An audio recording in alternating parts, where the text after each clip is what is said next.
Why do you avoid the things that matter most? Think about that email you know you need to answer. It sits in your inbox, heavy and unopened. Or consider the bank balance you haven't checked in weeks, afraid of what it might say. Maybe it's a medical report you downloaded but can't bring yourself to open. These are not small, trivial tasks. They are important. They hold weight. Yet, day after day, we choose to look away, to put them off for a tomorrow that never seems to arrive. This pattern can feel deeply confusing and frustrating, a private failure we carry with us. Many of us rush to label this behavior as simple laziness or a lack of self-discipline. We tell ourselves we just need to be more organized or try harder. But what if that isn't the real story? What if this isn't a character flaw? The truth is often more complex and far more human. Your brain, in its deep and ancient wisdom, sometimes treats certain thoughts and tasks not as simple to-do items, but as genuine emotional threats. Imagine your mind as a browser, many tabs, each with a different weight, some feather-light, some quietly heavy. Light tabs are effortless, quick plans, small errands, a pleasant memory. Click, done. Heavy tabs differ. They are identity relevant, uncertain in outcome, and likely to stir anxiety or shame. Labels read like clean UI tags: career decision, hard conversation, debt. A small warning badge pulses. Your brain flags potential threat, not danger, but the risk of feeling bad. The cursor hesitates, then drifts away. You pivot to an easy tab and take the quick notification hit, maybe a brief scroll through a generic feed. Tiny dopamine, brief exhale, then fade. Meanwhile, the heavy tab keeps running like a background process, taxing the system. It isn't the difficulty of clicks.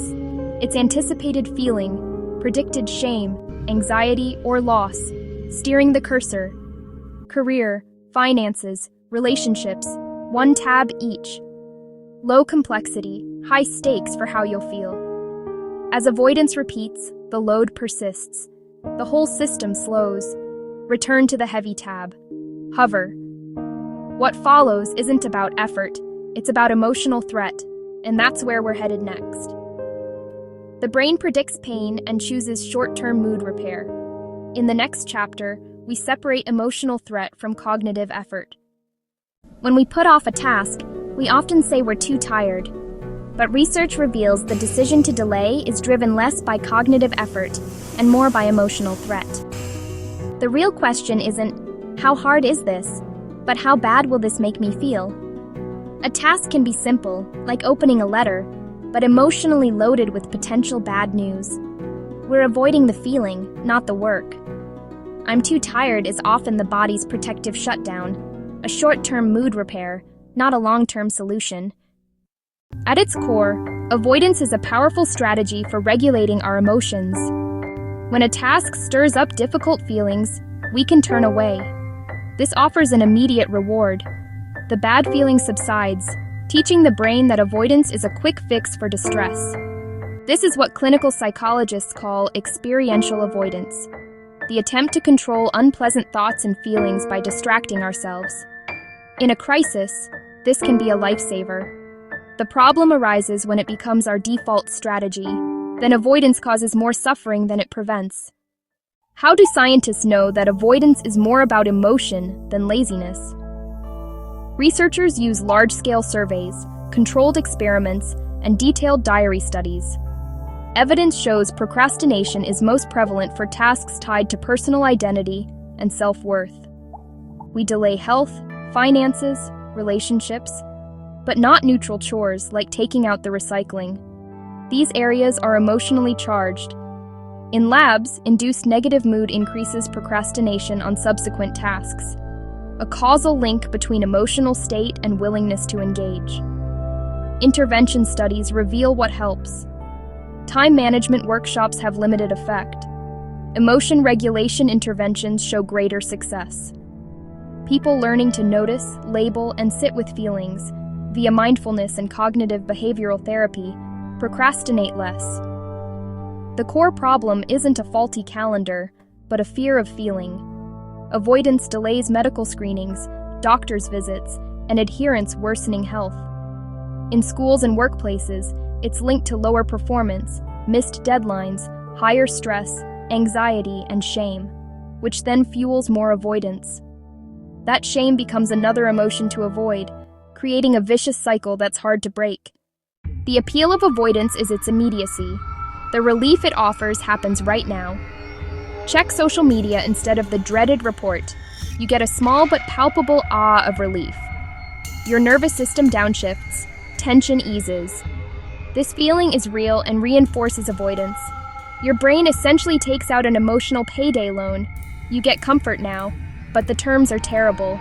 The relief is temporary, and the interest payments are brutal. While you enjoy minutes or hours of distraction, the problem doesn't go away. It often grows.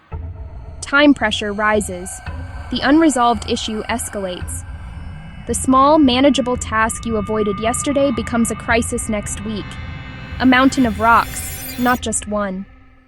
The interest on your emotional loan is paid in stress, guilt, anxiety. Over time, habitual avoidance predicts higher anxiety, increased risk for depression, lower life satisfaction, and poorer mental health.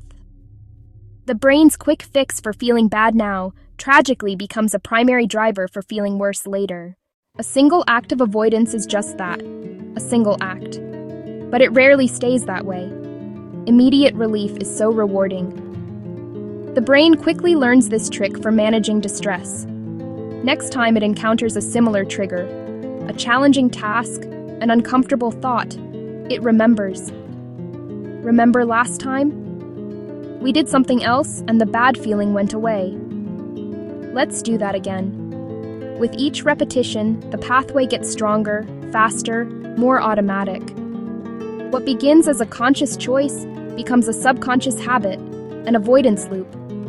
The cycle: encounter a trigger, an unpleasant emotion arises, you avoid. Relief reinforces the behavior. The loop tends to expand, from difficult emails to certain colleagues to dreading the office. Avoidance spreads to cues and contexts. Your world shrinks. The mind grows rigid. Chronic avoidance relates to changes in regions tied to emotion regulation and executive function, prefrontal cortex, amygdala, making it harder to process emotional signals effectively. The brain turns down the volume on internal alarms instead of investigating triggers, locking away information you need to understand feelings and choose by values. We often think of thinking as logic and calculation, but deeply personal, consequential thinking is emotional labor. Thinking about our future, our mistakes, our health, or our relationships engages not just the mind, but the heart. It requires vulnerability, and that can feel costly. When people are made to feel rejected or stressed, they perform worse on difficult cognitive tasks, as if mental energy has been drained. The brain, managing painful emotion, has less capacity for other demanding work. The next hard task feels bigger, so it opts for the easier path. This is why deciding to think about a major life problem can feel exhausting before you even begin. Your brain anticipates the emotional toll. It's not just processing information, it's feeling the weight of it. Deep, meaningful thinking is unpaid emotional work. A bill will come due, difficult feelings, so the brain delays payment. When you put off a budget, you're avoiding fear and shame about money. When you delay a hard talk, you're avoiding conflict and loss. This resistance isn't weakness. It signals that something important and tender is at stake. The entire cycle of avoidance hinges on automaticity. It runs on autopilot in the dark. Therefore, the single most powerful tool for breaking the spell is awareness. The moment you notice the urge to avoid as it arises, you create a sliver of space. In that space, you are no longer a passenger on a runaway train. You have a choice. You can still follow the familiar urge toward distraction, or you can choose to do something different. You can simply pause, breathe, observe the urge without acting. This non-judgmental observation is mindfulness. Studies show mindfulness reduces procrastination and avoidance. You learn to treat the urge as data, a signal, rather than a command. With practice, urges, like all feelings, are temporary. They rise, crest, and fall away if you don't feed them with action. Alongside awareness, simple skills can weaken the habit: reappraisal and self-compassion. Instead of, "I have to do this awful thing," try, "This is a chance to feel capable and reduce my stress." Instead of berating yourself, say, "This is hard for me, and that's okay. I can try just one small step."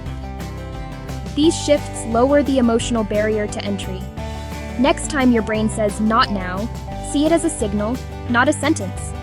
The thought you're avoiding might hold the key to moving your life forward.